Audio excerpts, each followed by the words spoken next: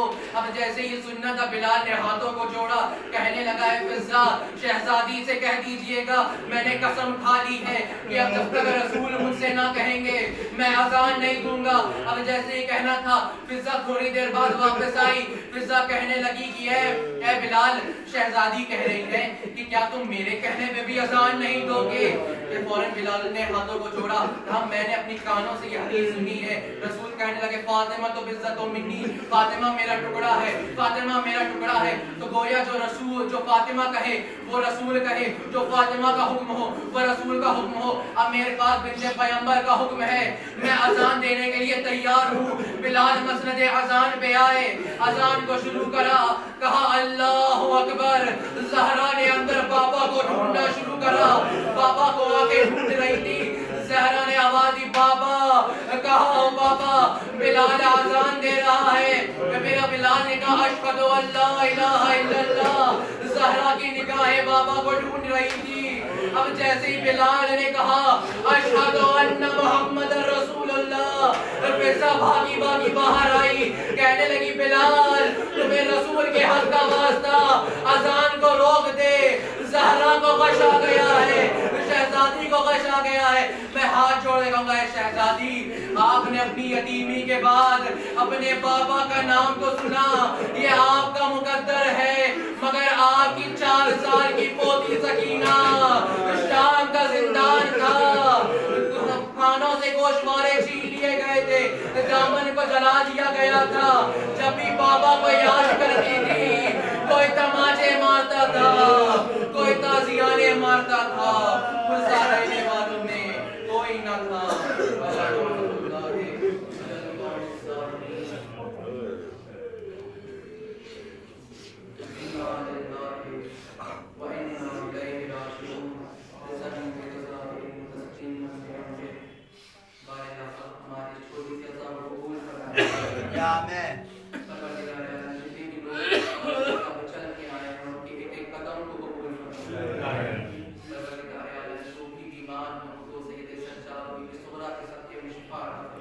آمین.